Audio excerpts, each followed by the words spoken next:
Eu estava na porta de casa, olhando para a rua pela 10ª vez, tentando não entrar em pânico. Ele tinha dito que traria nosso filho às 5. Quando deu 6:30, eu já sentia aquele nó familiar no estômago. O mesmo que sempre aparecia quando eu percebia que ele tinha decidido, mais uma vez, fazer as coisas do jeito dele, sem aviso, sem consideração, sem sequer pensar no que isso faria comigo, ou com o menino. Quando finalmente ouvi o carro parar, não senti alívio. Senti medo do que eu ainda não sabia mais precisar. Ele desceu sorrindo, como se estivesse chegando no horário. Fingiu normalidade, como sempre fazia quando queria esconder alguma coisa. Não disse desculpa. Não disse aconteceu algo. Apenas acenou.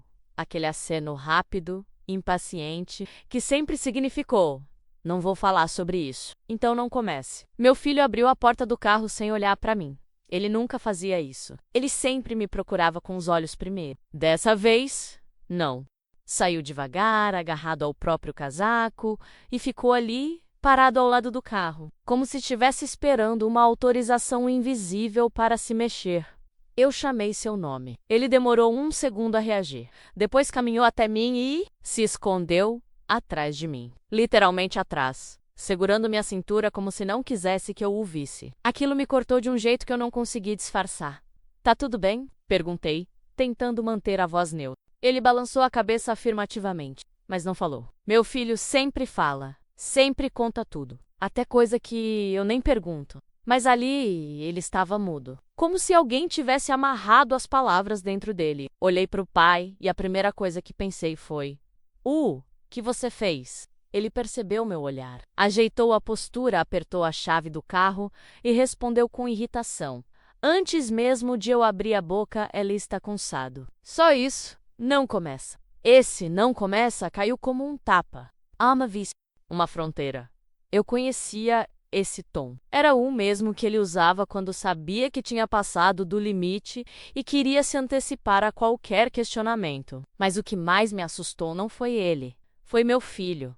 Ele não desgrudava de mim. E quando o pai tentou se aproximar para dar tchau, o menino se encolheu atrás das minhas costas, apertando ainda mais minha roupa, como se quisesse desaparecer. O pai percebeu e, ao invés de se preocupar, franziu a testa e fez aquela cara de ofendido que sempre vinha quando algo não correspondia à narrativa que ele queria manter. Viu? Ele fica assim por sua causa. Você deixa ele ansioso. Depois joga a culpa em mim. Eu quase respondi, mas o pequeno apertou minha mão. Não foi forte, mas foi firme. Como se estivesse me pedindo silenciosamente, para não brigar, para não transformar aquilo em algo maior do que ele já estava sentindo. Foi nesse instante que notei um detalhe. O menino evitava olhar para o pai, mas também evitava olhar para mim, como se tivesse medo de revelar alguma coisa só de cruzar o olhar com qualquer um dos dois. Ele comeu? Perguntei. O pai deu de ombros. Comeu. Tá tudo bem. Não estava. Eu sabia. Ele sabia que eu sabia. Mas ninguém disse mais nada. Quando ele entrou no carro e deu ré, o menino só respirou, como se tivesse segurado o ar o tempo inteiro. E eu senti pela primeira vez um tipo diferente de medo. Não por mim. Por ele. Porque aquela reação, o silêncio, a rigidez no corpo, a forma como se escondia, não parecia só cansaço, nem choro, contido, parece a culpa. Culpa misturada com algo que eu ainda não conseguia nomear.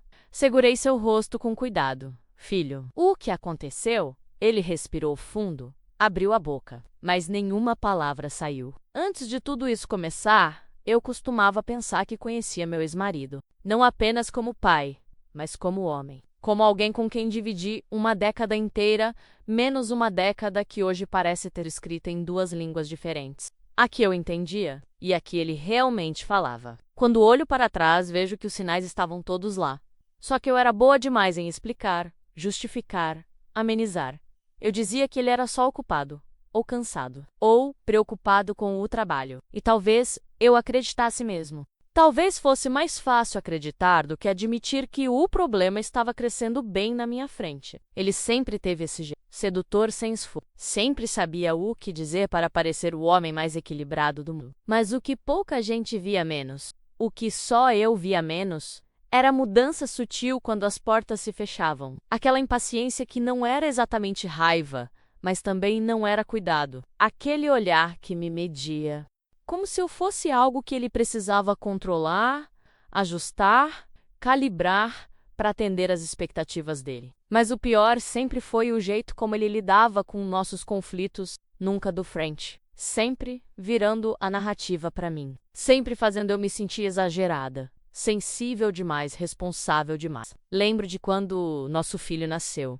Eu estava exausta, vulnerável, insegura. E ele parecia mais distante do que nunca. Eu achava que era medo, ou falta de jeito com o bebê. Mas hoje entendo que era outra coisa. Era incômodo. Incômodo porque a atenção que antes era dele passou a ser compartilhada. Incômodo porque agora havia alguém pequeno que dependia de nós. E isso tirava dele o poder que ele sempre teve sobre mim. A primeira vez que notei algo estranho foi pequena. Eu cheguei em casa e ouvi ele falando com o bebê, que mal tinha aprendido a engatinhar. Era algo como: seu pai vai ser sempre seu melhor amigo.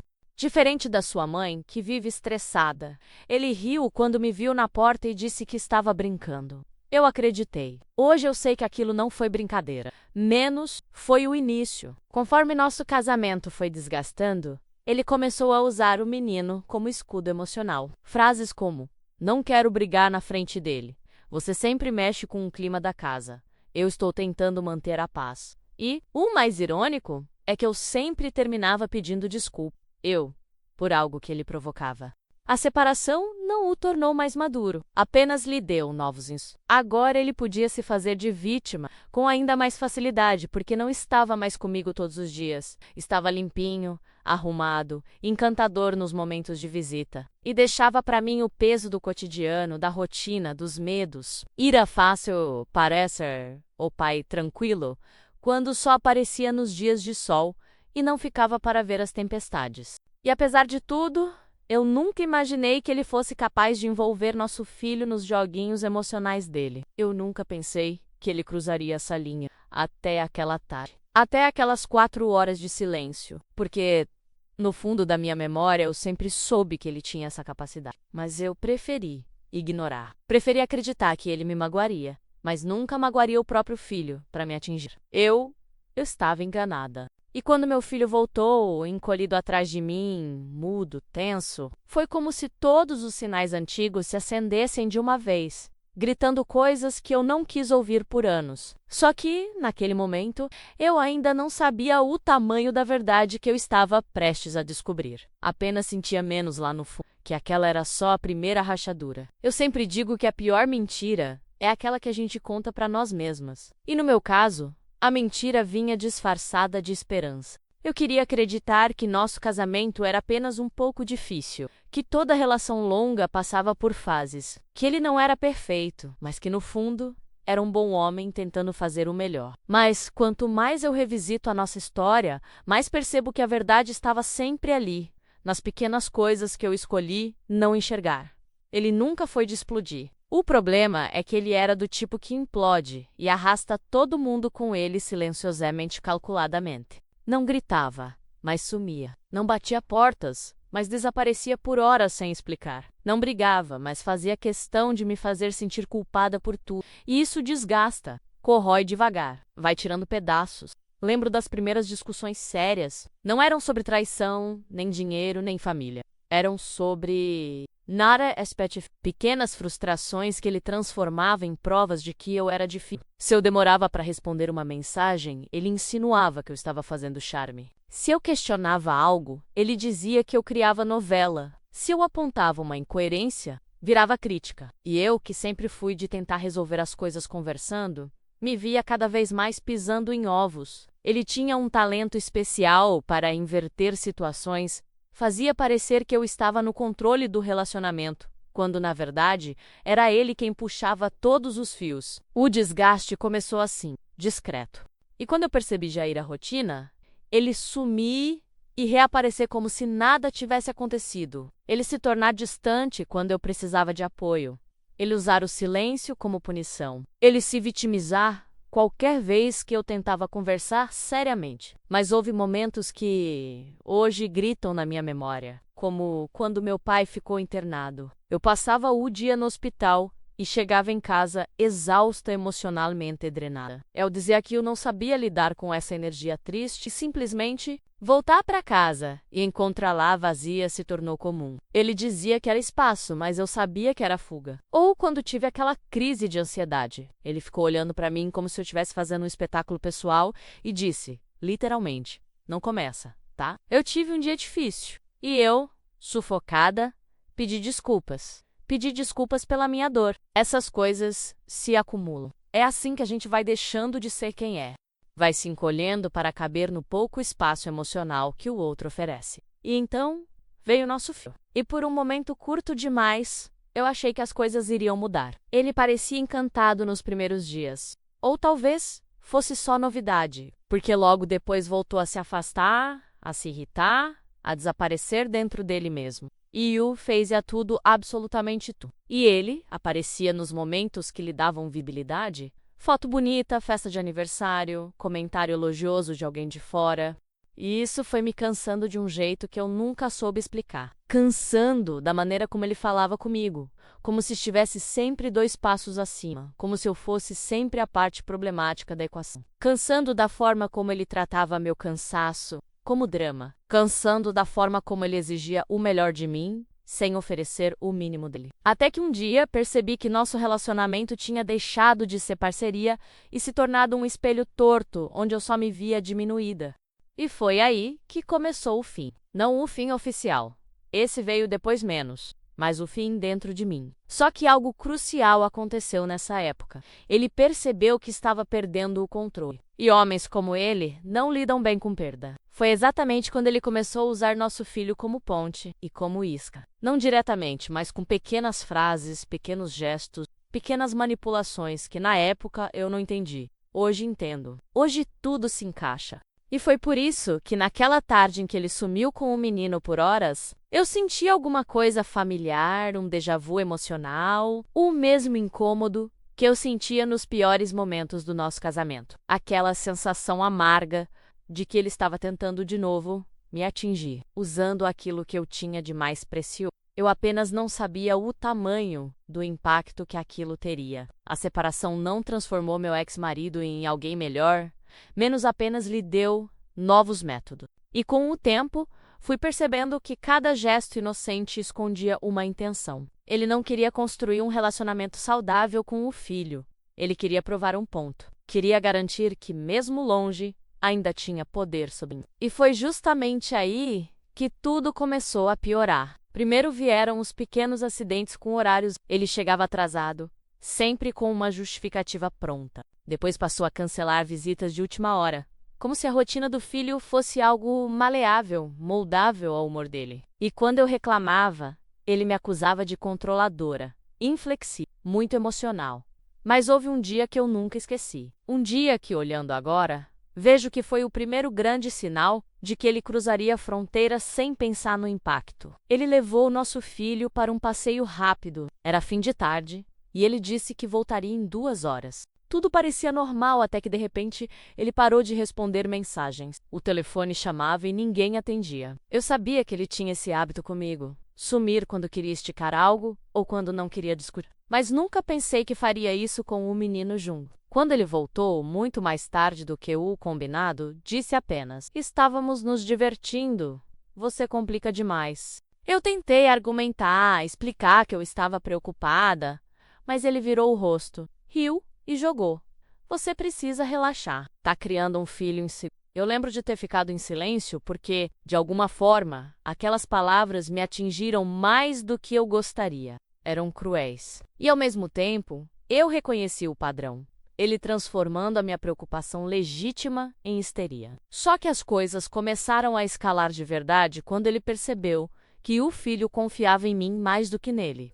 Ele não suportava isso. Começaram então os comentários sutis, mas calculados. "Sabia que sua mãe sempre pensa o pior de mim? Você gosta mais de mim ou dela? Não conta tudo pra mamãe, tá? Ela se estressa fácil." Eu soube disso porque meu filho repetia essas frases sem entender o significado. Repetia como quem está treinando a memória. Aquilo me doía de um jeito indescritível, mas eu tentava não demonstrar, porque ele, menos meu ex, menos sempre soube se alimentar das minhas reações. Foi nesse período que ele conheceu uma pessoa nova. E aparentemente, essa pessoa tinha opiniões fortes demais sobre mim, apesar de nunca ter me visto. Um dia, meu filho voltou dizendo: Papai conversou com uma moça e falou que você vive arrumando confusão. Meu coração caiu no chão pela boca. Mas por ele estar usando nosso filho como caixa de ressonância para as próprias frustrações, era cruel.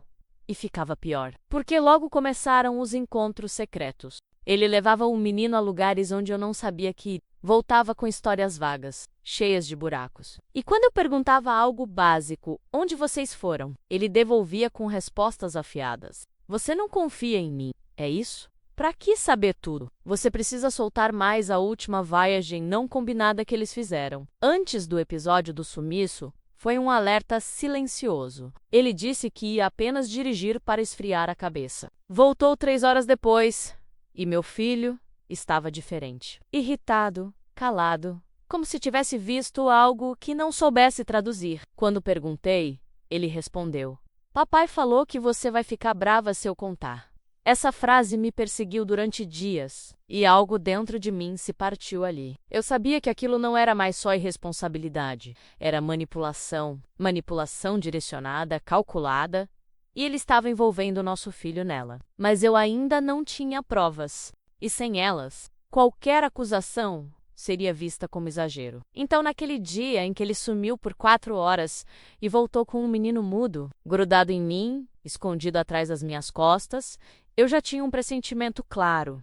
Ele tinha ultrapassado um limite que eu não sabia se conseguia perdoar. Eu só não imaginava que dessa vez ele tinha ido muito mais longe do que antes. E que o que meu filho testemunhou durante aquelas horas mudaria tudo. Nos dias seguintes ao sumiço, meu filho continuou estranho. Não chorava, não reclamava, não fazia birra, menos apenas evitava falar sobre o pai. Toda vez que eu perguntava algo simples, ele mudava de assunto. E, quando o nome do pai aparecia na conversa, ele permanecia imóvel, com aquele olhar de quem está calculando o que pode ou não dizer. Eu sabia que algo tinha acontecido. Eu só não sabia o quê. E o silêncio dele me corroía por dentro. Foi num desses dias que Ana, menos minha vizinha, menos percebeu meu estado. Ela sempre foi observadora, daquelas pessoas que parecem notar até o que você tenta esconder. Eu estava levando o lixo para fora quando ela me chamou pelo nome com aquele tom que não permite fuga. Você está cansada, diferente. Aconteceu alguma coisa? Eu pensei em dizer que estava tudo bem, como sempre faço. Mas algo no olhar dela menos firme, calmo, não invasivo, menos me fez desabar um milho. O suficiente para ela entender que havia mais ali. Ele sumiu com um menino, eu disse, por horas, e voltou como se nada fosse. O pequeno está estranho. Ela parou o que estava fazendo, se apoiou no portão e me disse, sem rodeios: Eu vi vocês chegando naquele dia. Eu congelei. Você viu? Vi um brilho diferente no olhar dela. Algo entre preocupação e certeza. Vi eu estava regando as plantas quando vocês chegaram. Ele desceu do carro rápido. E seu filho... Bom, ele desceu devagar. Parece que não queria vir. Meu coração acelerou. E tem mais. Ela continuou. Antes do descer, ele ficou olhando para baixo, como se estivesse com medo de levantar os olhos. Senti minhas pernas fraquejarem por um instante. Por que você não me disse antes? Eu não queria me intrometer, mas desde aquele dia, ele não sorri do mesmo jeito. Você percebeu, né? Eu assenti ainda processando. Ana sempre foi gentil, mas naquela tarde ela passou de vizinha a aliada sem que eu pedisse. E talvez era exatamente disso que eu precisava. Entramos para conversar melhor. Eu fechei a porta atrás de nós e deixei que pela primeira vez, desde o sumiço, minha voz tremesse. Ele não me conta nada, Ana, nada. E eu vejo que tem alguma coisa presa na cabeça dele. Algo que ele acha que, se falar, vai causar dor. Ela respirou fundo, pensativa. Criança guarda coisa quando sente que vai machucar alguém. E seu filho te protege. Você sabe disso. Eu sabia. E era isso que mais me cortava por dentro. Mas tem algo que você precisa ouvir, ela disse, abaixando um pouco a voz. Eu não queria comentar isso antes porque não sabia se era importante. Mas naquela tarde, quando ele passou aqui, eu ouvi uma parte da conversa ao telefone. Meu estômago revirou. Do meu ex? Ela assentiu. Ele estava no carro, parado na esquina. Falando alto, parecia nervoso, e ele disse algo sobre não deixar você atrapalhar, e tudo tem que parecer natural. Foi só isso que ouvi antes de ele seguir. Meu sangue gelou. Não deixar eu atrapalhar. Tudo tem que parecer natural. Essas frases entraram na minha mente e se instalaram como peças de um quebra-cabeça que eu não tinha visto se formando. E meu filho estava no carro? Minha voz quase falhou. Estava no banco de trás, quietinho. Parecia pequeno demais dentro daquele carro. Eu senti um nó se formando na garganta. Meu filho estava lá, ouvindo tudo. Ouvindo o pai tramar algo que claramente me envolvia menos, e não de um jeito bom. Ele ouviu, ele absorveu, e ele não sabia o que fazer com aquilo. Foi Ana quem fez a pergunta que eu evitava fazer a mim mesma. Você acha que ele poderia estar usando o menino para algo? Eu fechei os olhos. A verdade estava bem ali, parada na minha frente, e eu ainda lutava contra ela. Sim, eu achava. Eu temia.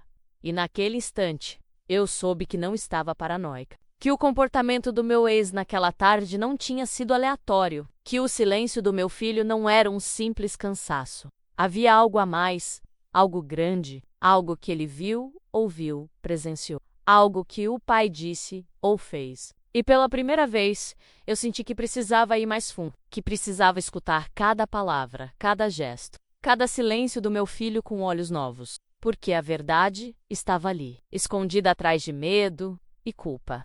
E eu precisava encontrá-la menos antes que ele sofresse ainda mais. Depois da conversa com Ana, algo mudou dentro de mim. Não foi coragem menos, foi necessidade. Aquela necessidade que só uma mãe sente quando percebe que o filho está carregando um peso maior do que deveria. Eu sabia que, para protegê-lo, eu precisava descobrir exatamente o que tinha acontecido naquela tarde. E pela primeira vez, comecei a observar tudo com outra lente. Meu filho sempre foi transparente. Ele não sabia mentir, não sabia esconder, mas agora cada gesto dele parecia ensaiado, como se estivesse sempre checando, internamente, o que podia ou não dizer. E foi numa dessas manhãs, enquanto ele desenhava na mesa da cozinha, que a primeira pista apareceu. Eu estava fazendo café, em silêncio, quando notei que ele desenhava um carro. Até aí tudo bem. Ele adora desenhar veículos, mas ao lado do carro havia uma figura pequena no banco de trás menos, com uma carinha triste. Do lado do fora, um bonequinho maior, com uma expressão que não sei explicar. Não era raiva, era algo como tensão. Aproximei devagar. É você aqui? Perguntei. Ele hesitou. Hesitar é muito para uma criança que sempre responde com entusiasmo. E quem é esse do lado de fora? Outra hesitação, um olhar rápido, quase assustado para mim. E Amo Sachuro não é ninguém. No mesmo instante, percebi que a fuga dele, o silêncio, o olhar baixo, não era sobre esconder uma travessura. Era sobre proteger alguém.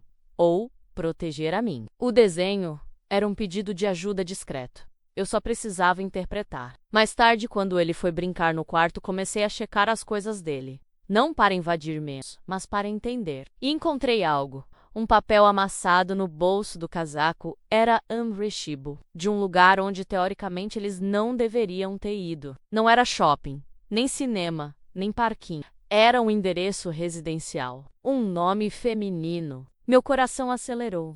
Ele tinha levado nosso filho para ver alguém. Sam Miavas, provavelmente a tal moça que comentava sobre mim, segundo o que meu filho repetira tempos atrás. Mas havia algo ainda mais estranho. O horário no recibo não batia com a história que meu ex contou. Ele disse que ficaram passeando, mas o horário marcava exatamente o período em que ele esteve incomunicado. Senti um arrepio na espinha. Aquele endereço poderia ser tudo. Alguém que falava mal de mim, alguém que o ajudava em alguma estratégia, alguém que meu filho não deveria ter conhecido. E eu ainda não sabia o pior. No dia seguinte, enquanto dobrava roupas, notei um cheiro forte no casaco do menino. Não era perfume infantil, nem cheiro de parque, nem do carro do pai. Era perfume feminino, um perfume doce, enjoativo, que eu reconheci imediatamente porque já o havia sentido. Numa conversa antiga.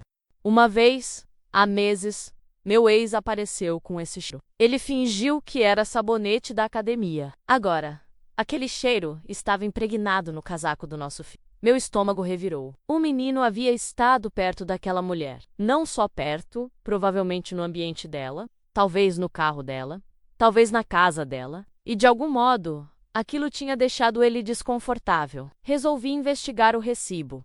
Pesquisei o endereço. Era de um condomínio simples, Semnat do Special. Mas o nome no papel, o nome da mulher, eu já tinha visto. Ela tinha curtido fotos antigas do meu ex nas redes sociais. Sempre comentários sutis, nunca agressivos, mas persistentes. E uma lembrança me atravessou.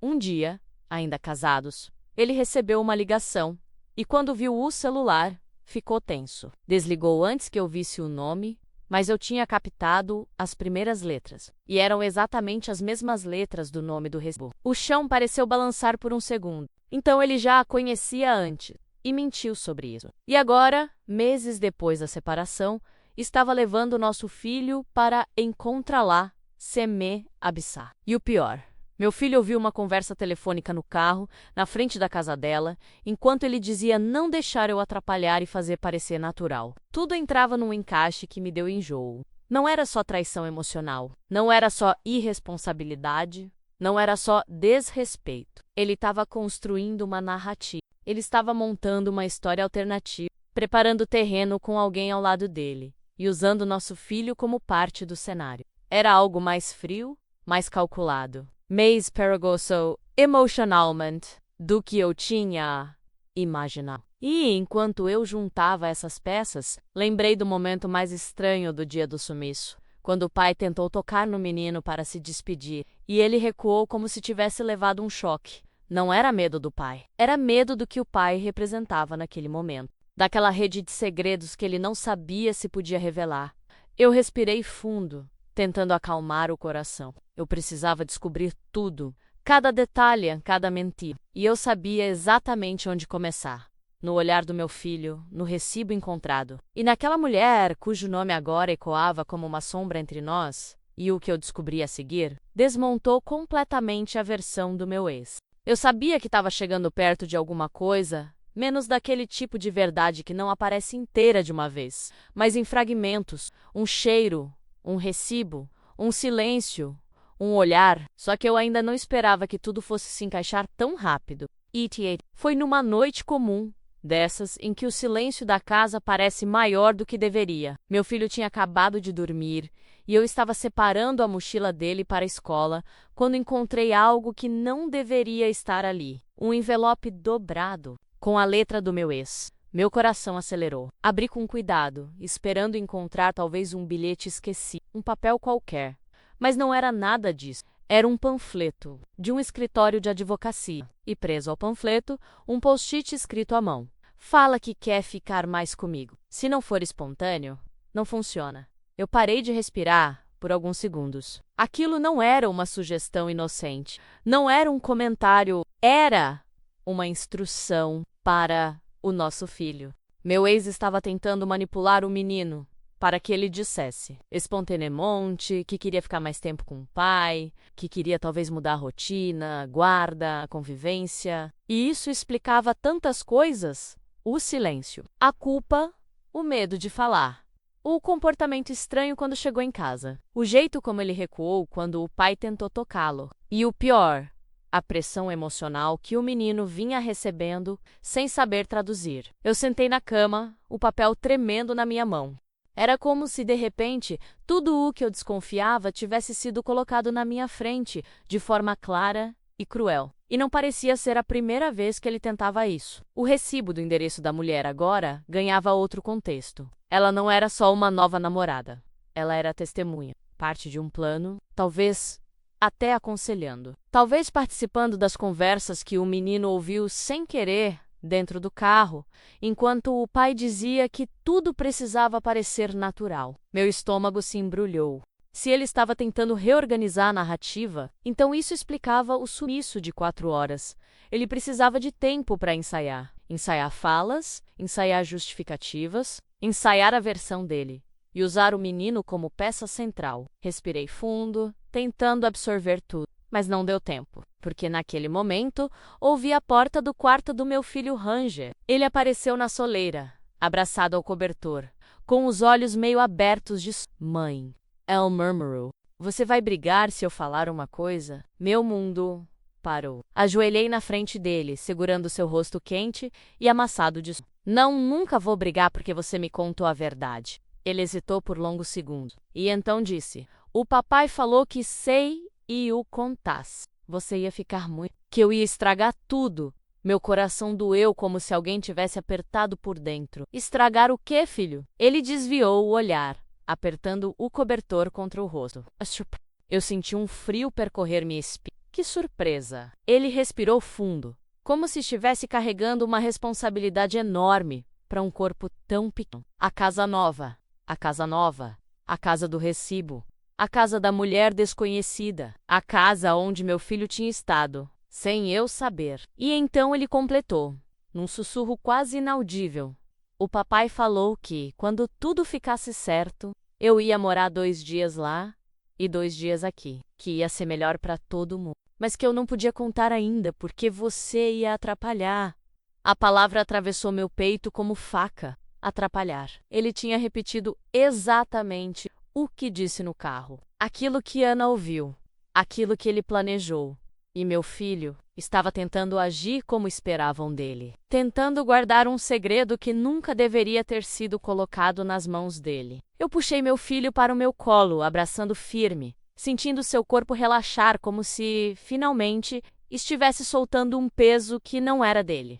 A verdade estava ali, dura, direta, inquestionável. Meu ex não estava apenas manipulando. Ele estava usando nosso filho para construir uma narrativa falsa, menos uma em que eu seria a mãe difícil, ciumenta, controladora, enquanto ele apareceria como o pai compreensivo que só queria equilíbrio. E a mulher do recibo? Ela era parte do cenário. Parte do plano, parte da vida nova que ele queria montar sem me contar menos, mas me atingindo de propósito. Eu fechei os olhos, respirando fundo. Agora eu tinha provas. Agora eu tinha verdade. Agora eu tinha o fio que costurava todas as mentiras. E eu sabia exatamente o que precisava fazer. Depois daquela noite, eu não consegui dormir. Ficava olhando para o envelope, o post-it, o recibo, como se fossem peças de um quebra-cabeça que finalmente formavam algo claro demais para ignorar.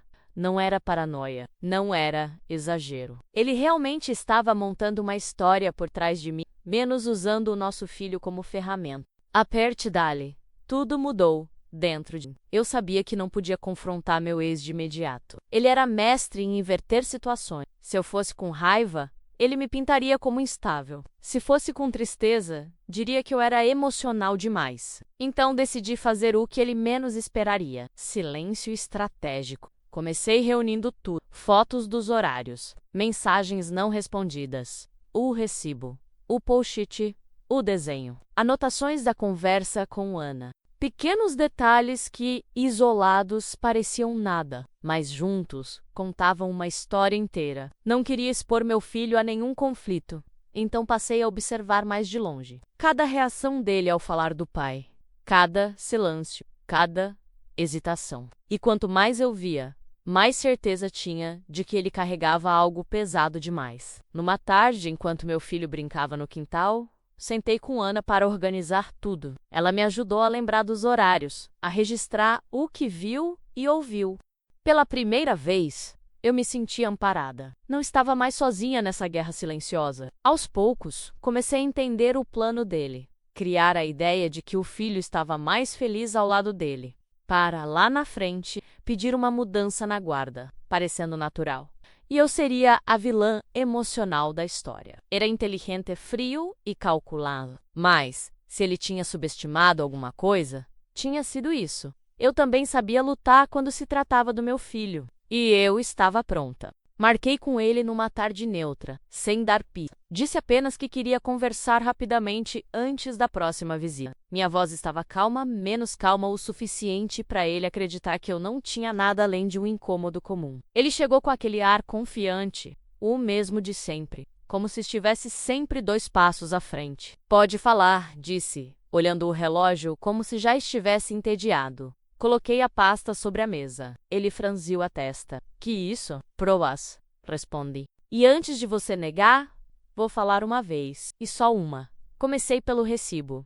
Ele tentou sorrir, mas o canto da boca tremeu. Isso não, mostrei o post. O sorriso sumiu. Você tá exagerando. Isso é. Interrompi, colocando o panfleto do advogado ao lado. Você levou nosso filho para uma casa que eu não conheço. Colocou uma mulher na rotina dele sem me avisar. Começou a ensaiar frases. Fez ele acreditar que, se me contasse a verdade, estaria me machucando. Ele empalideceu, literalmente. Isso não é o que você pensa, murmurou. É exatamente o que eu penso. E o que você planejou? Ele deu um passo para trás. Era a primeira vez, em anos, que eu o via sem controle. Ele tentou recuperar o tom. Você está emocional, como sempre. Vai transformar isso numa novela. Abriu o celular, reproduziu uma gravação curta menos a voz de Ana, relatando o que ouviu no carro, fazer parecer natural. Ela não pode atrapalhar. Ele ficou rígido. Você está se metendo em coisa séria, disse ele. Agora abaixo. Vai se arrepender. Eu respirei fundo. Não quem vai se arrepender, porque hoje eu documento cada palavra, cada visita, cada traço, cada manipulação. Ele tentou falar, mas eu finalizei antes. E você não vai mais usar nosso filho como seu escudo. No silêncio que seguiu, eu vi a máscara dele cair. Vi a raiva, o susto, a derrota. E pela primeira vez, ele parecia pequeno. Eu encerrei. A partir de agora, tudo é por escrito.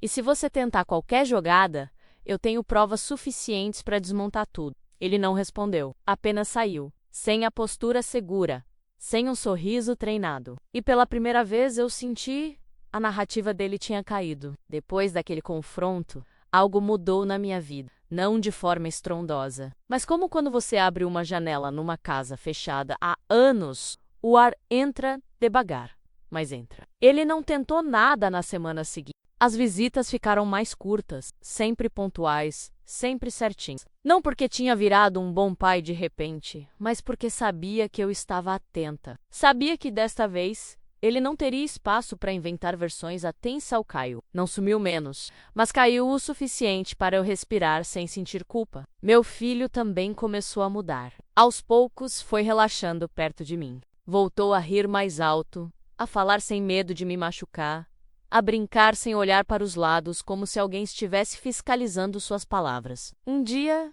enquanto comíamos panquecas, ele disse: Mãe, agora eu posso falar tudo, né?